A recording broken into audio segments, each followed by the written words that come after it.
Vitaj v pokračovaní témy 10 vied v angličtine, ktoré znie jednoducho, ale v škole ti ich nikto nevysvetlil. Časť druhá. A poďme sa na ne rovno pozrieť. Takže dáme si 10 takých vedičiek a potom na konci vám dám klasicky, ako to je v ostatných častiach, taký tréning a poviem frázu po slovensky a vy si to potom preložíte do angličtiny, dávam nejaký čas na premyslenie. Tak poďme sa na to pozrieť. No dobre, táto prvá možno hneď neznie úplne jednoducho, ale verím, že má svoje zastúpenie v britskej angličtine najmä, takže hneď vysvetlím a je to it's chucking it down. It's chucking it down. Niekto povie it's chucking it down, to znamená, že leje ako skrhli, že strašne prší. Hlavne teda nepoužívaj výraz it's raining cats and dogs, ktoré ti naučili v škole.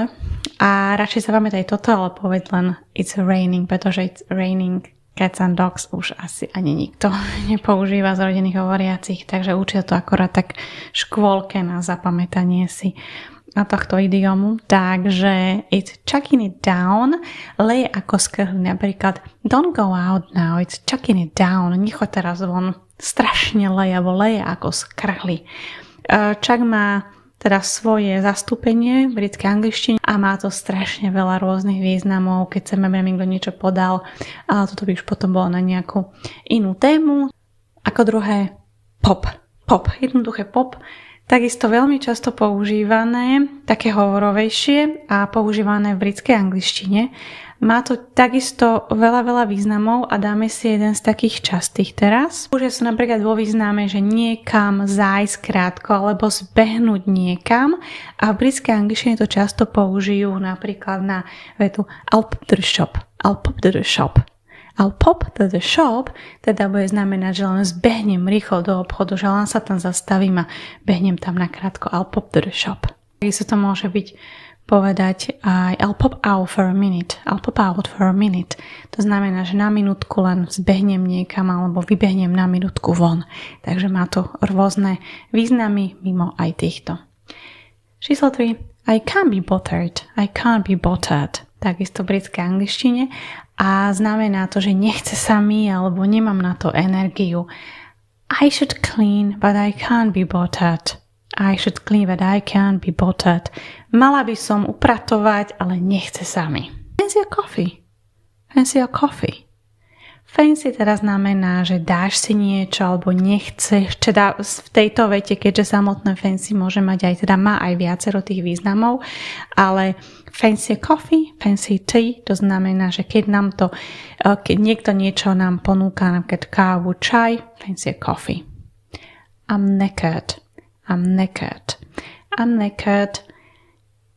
Tiež možno neznie tak jednoducho, ale znamená to I'm tired. I'm tired, že som strašne unavená a som úplne vyčerpaná, tak v britskej angličtine použijú často I'm knackered. I'm knackered after work. I'm knackered after work. Po práci som úplne vyčerpaná.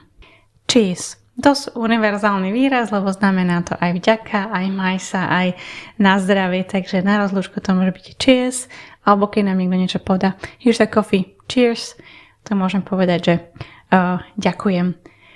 Takže ďakujem, maj sa, ale je to samozrejme na zdravie, to je ten výraz, ktorý nás vlastne učili v škole, že to je, keď si škrtáme cheers, na zdravie.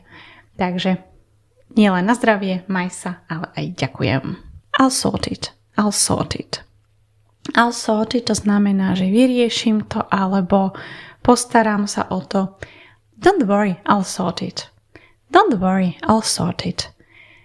Netráp sa s tým, vyrieším to. In a bit. In a bit. In a bit. O chvíľu. I'll call you in a bit. I'll call you in a bit.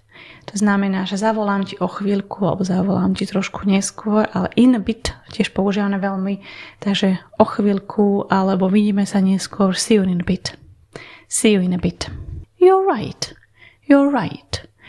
Tak toto tiež je veľmi asi jedno z takých najmilejších výrazov, ktorá sa používa v britskej angličtine a znamená to niečo ako sa máš, ale často to je len ako pozdrav, že niekto nás len pozdraví, takže určite tam nie je priestor na nejakú siahodlhú odpoveď, takže je to proste len pozdrav alebo len taká zdvorilostná otázka. Give me a sec.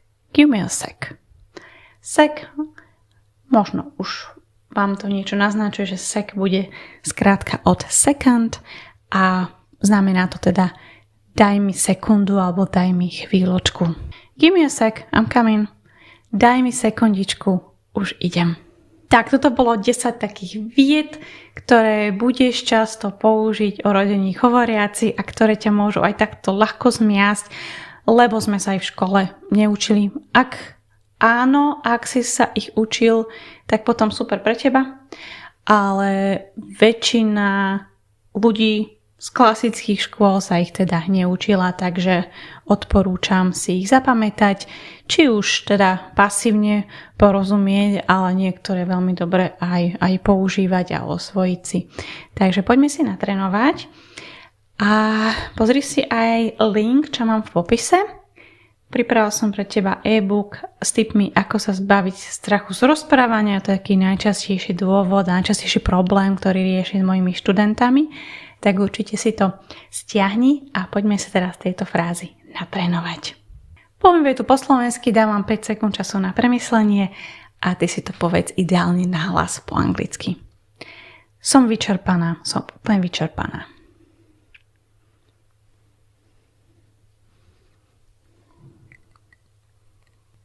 I'm knackered. I'm knackered. Nechce sa mi.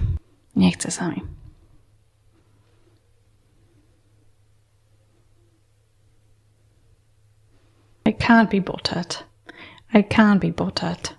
Leje ako skrhli.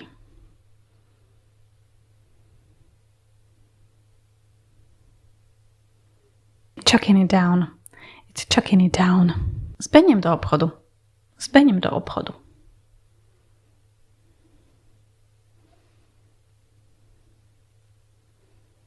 I'll pop to the shop. Dáš si kávu?